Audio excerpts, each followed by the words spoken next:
Good afternoon. Today we are learning Megilat Esther part 4. Beshem Hashem Naaseh V'Natzliach.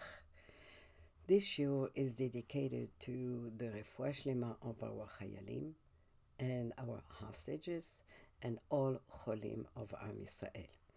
Among them, Zechariah Dov ben Pearl Shira, Avraham ben Chana. It is also dedicated to the success of our Chayalim and the safe return, their safe return, and the safe return of our hostages. May Hashem protect them and guide them. This is also Le'ilui Nishmat for all those who were murdered on October 7 and since. This is also for our singles. May Hashem send them there through Zivug so they can build Beit Ne'eman B'Yisrael. And thank you to my listeners for tuning in. May Hashem bless you for wanting to grow in Torah. Thank you, Hashem, for all your chasadim and nisim that you have performed for us. Please, Hashem, continue to do so and put an end to our pain and suffering. So, to recap, in our last lesson, we learned that Ahashverosh was suspecting Haman in wanting to kill him. He had his nightmares, and he was seeing that Haman wanted to kill him. And that was actually the beginning of Haman's downfall. Mordechai, we also learned that Mordechai commanded Esther to go to the king to plead for the lives of Am Yisrael at the expense of her own life. Esther was successful and in the zechut of Bayom HaShelishi, the third day. So now we would like to really look into Ahashverosh. Let us examine Ahashverosh. Who is he? What is his personality? So the Megilat introduces Ahashverosh as being the king of Paras. And he ruled over 127 countries. Ahashverosh was not really the son of a king. He was in the army and he went up in ranks.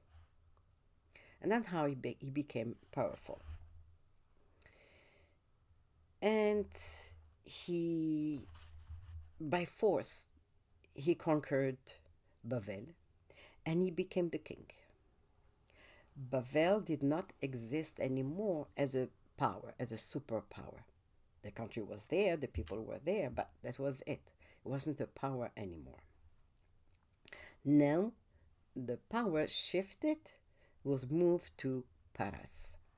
The Megilat tells us that the throne, Ahashverosh had moved his throne from Bavel to Shushan in Paras. And the Malbim explains, as he became king, Ahashverosh decided to move his throne from Bavel to Paras, in Shushan, in Paras, and he made Shushan the capital city of Paras. And that was his way to show his power, even though he was a commoner, and should have had his throne in Bavel, where previous powerful kings sat, where they ruled, to give him honor. But Ahashverosh was full of himself, full of pride. So he specifically ignored the history, the kings, and there were very powerful kings before him who preceded him, and he made his throne in Shushan.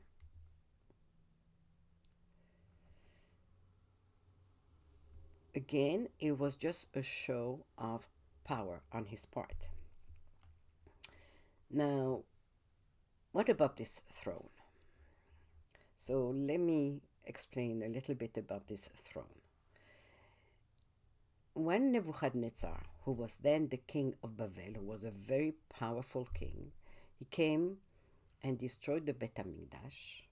He filled up, Chachamim tell us, he filled up 3 ships full of gold from the Bet HaMikdash. Full. He also took the throne of Shlomo HaMelech. Maybe one day we'll have a chance and we'll speak about the throne of Shlomo HaMelech. It was a throne like no other. Very, very special. And Ahashverosh wanted to sit on this throne. He tried, but he was hit by a lion and he was afraid to try again. So what did he do? Since he couldn't sit on the throne, so he had a copy of the throne made. So it took 3 years for the copy to be made. Once it was made, it was brought into Shushan, and that's where he made the city of Shushan his capital city. And that's why he decided to make a feast. So he made a first feast that lasted 180 days, which is really 6 months. Can you imagine? 6 months of food, day in, day out, drinks. I mean, it was just unbelievable. I mean, we eat one Shabbat meal after Shabbat, we feel, well, we can't. Yom Tov comes and we have 3 or 4 meals and we feel we are stuffed. So can you imagine what it was having a feast for 6 months? No expense was ever spared. Drinks, just flew, everything, the meals, the hundreds of different soups, hundreds of different type of fish, whatever it is, it was just unbelievable. And who did he invite at the feast? And why did he make the feast? Besides to show off his throne. So Ahashverosh was very ambitious and hungry for power. Hungry for power. To achieve this drive, he invited all his officials and his servants and his army. Then he sent an invitation to the governors and officials of Paras and Madai. These were the countries that he had conquered. And he invited them because they had been already in their public positions before he became king, before he conquered their lands. But he made sure to invite first his own officials, his own governors, and his own servants. And why did he do this? Everything was calculated. It was to show to all the officials and governors that they are invited because of the remaining, because they're still officials from before, not because of anything else. So next, Ahashverosh wanted to display, to show off all his riches.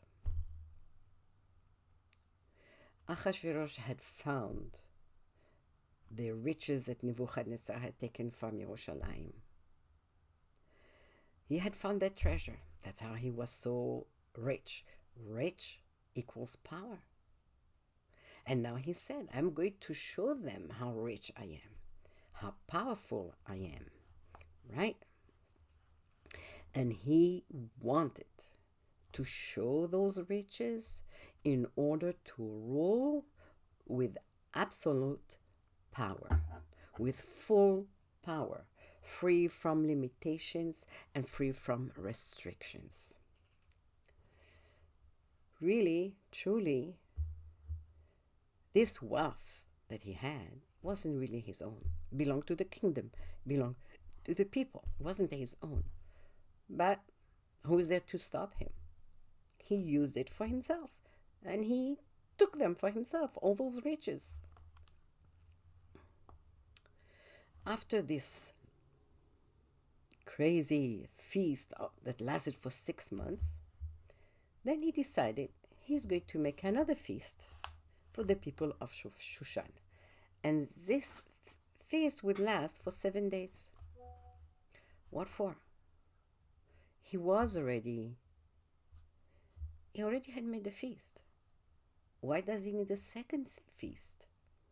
And the answer is really that this was really a psychological game that Ahashverosh was playing. He wanted to show everyone that in his eyes they were all equal. What does this mean they were all equal? That they were all his slaves. That's it. All of them, from the highest to the lowest, they were all equal. They were all his slaves. Where was this second party supposed to take place? In the royal gardens of the palace, the gardens of the palace. So, according to Persian laws, only officials and governors were allowed to access these gardens. But Ahashverosh was showing to them all, you're all my slaves. You're all equal in my eyes. You, the officials, the governors, and the masses, the ordinary people, the poor people, people who sweep the floor, the streets, you're all the same. You are my slaves. Then the Megilat tells us that Vashti, she made also a feast for the women. She made a separate one, and it was inside the palace. Now, let's see what's going on here. And we need to look deeper into this. Ahashverosh married Vashti. She was the granddaughter of Nebuchadnezzar, who had been a great king. Cruel, but great. Great in the sense very powerful. As a result, the people had accepted this new king and queen. She is a granddaughter of Nebuchadnezzar. But this did not sit well with Ahashverosh.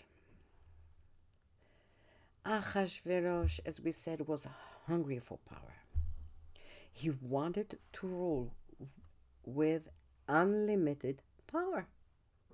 He wanted all the provinces to acknowledge that his authority was unconditional.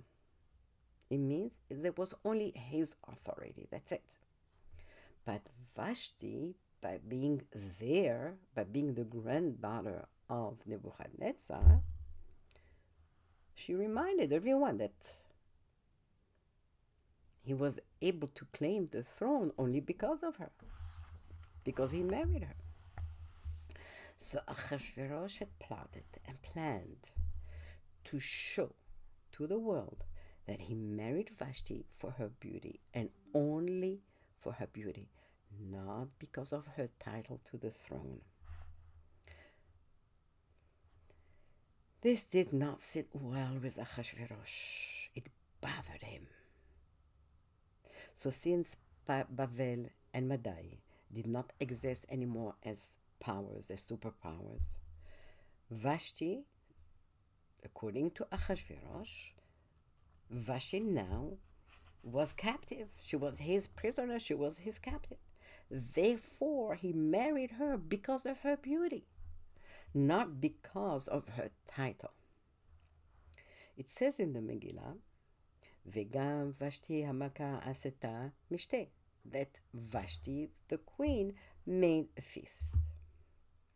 So it says Vashti, the queen. It doesn't say the queen Vashti. It says Vashti, the queen. And it makes a difference. Because according to Ahashverosh, she became queen. She became queen only because she married him.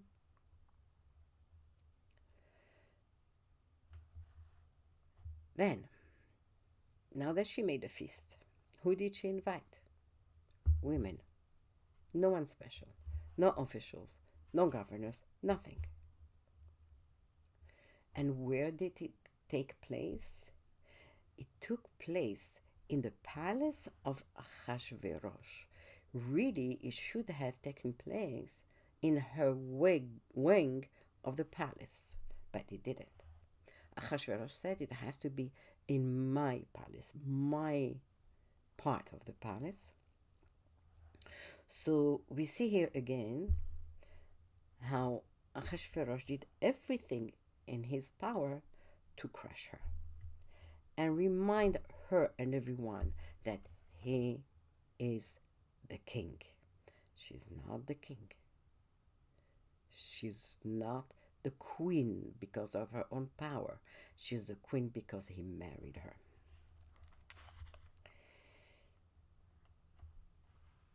Now, Ahashverosh had a plan. And he thought, this is the last piece that I have to put in place for everything to be perfect. That's it. That's all he needed for everything to be perfect. To make sure that everyone knew and understood that he's the only power. That's it. So what did he do? He ordered Vashti to come to him, to his party, on the last day of the party, wearing only her crown. No clothing, just her crown. Again, once more he wanted to show that he had married her only because of her beauty, not because of her royal lineage.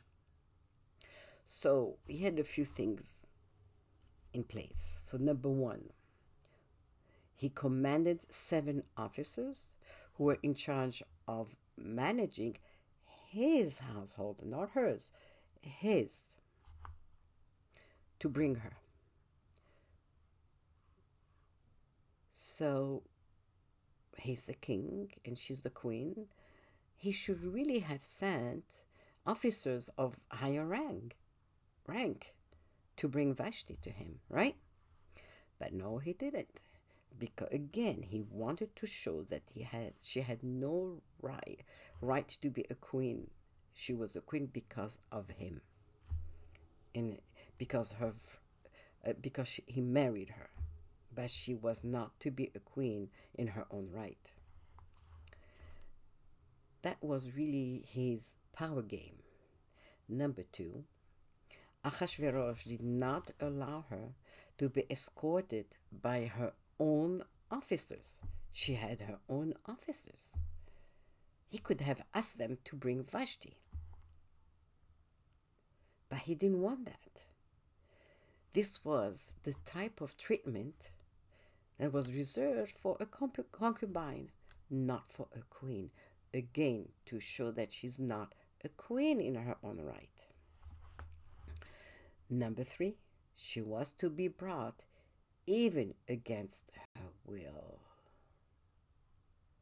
Is that so? Let's see. Number 4, she was to be brought wearing the crown. Because Vashti was allowed to wear her crown only in his presence, when she was in front of Ahashverosh. Otherwise, she was not allowed to wear the crown. So he wanted her to bring the crown, to put the crown on, since she was coming to see Ahashverosh. Again, the game of power, that he is the king. So really, this guy here is really has big issues. Number five, the very fact that Ahashverosh asked her to appear naked was to show that she is a commoner, no rank, no title. Because for a queen who had royal blood running through her veins, it would be offensive to show her naked to the public. So, one more way to crush her and to make sure to remind everyone that he is the king. But Vashti, she really was from royal blood. She had royal blood running through her veins. Yes. And he knew it, right? But it was his game all along. So Vashti had none of this. None of this game. She saw through his evil plans that it was meant what it was meant to achieve. She burst his bubble. She did not play along with him. And she refused to come. Obviously, we know why she refused to come, because the Midrash tells us that suddenly, first she said yes, she was ready to come, but then suddenly when she went to look at herself in the mirror, she saw that she had so many pimples.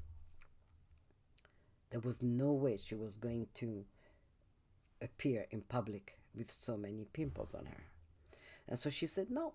And she said, who do you think you are? You're only a stable boy. You're nothing. You're a commoner. Who do you think you are? That you're giving me orders. She really gave it to him. And that was the message that was sent to Ahashverosh. So you can imagine the anger of Ahashverosh. He went insane. He was burning. How dare she? How does Vashti dare embarrass and humiliate him in front of all his guests, the officials, the governors, his army, all the people of Shushan, all the people of Shushan. How dare she do this to him? And she reminded him, yes, she does have royal blood.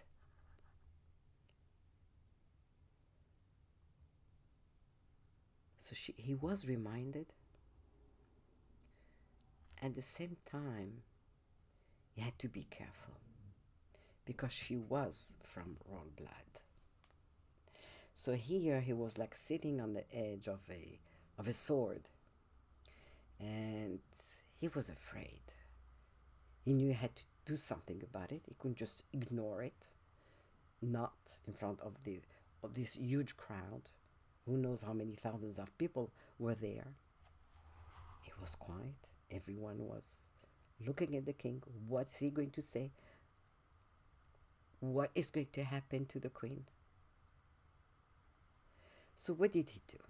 He didn't want to lose her. So he played a game. That was him. That's who he is, right? He really wanted Vashti to be acquitted, not to be punished. And he knew that if she would be punished, it would be by death. He wanted her to be judged on the case of a dispute between a husband and wife, and not between a king and his queen. That's what he wanted. But Haman was there, waiting. Haman had a score to settle with Vashti, because Haman had wanted Ahashverosh to marry his daughter. But Vashti wouldn't allow that. So there was bad blood between Vashti and Haman really jumped at the occasion. It wasn't going to let it pass. And so, we know that at the end, Vashti was killed. So we'll stop here about our narrative about Ahashverosh. We might maybe speak about him and bring him in again in our next classes. However, the whole point why we needed to know who was Ahashverosh, a lunatic, a madman, a man who couldn't care less about values, who couldn't care less about hurting people, whether he was hurting their feelings or anything else, a thief. And he's probably mentally could not have been very well balanced.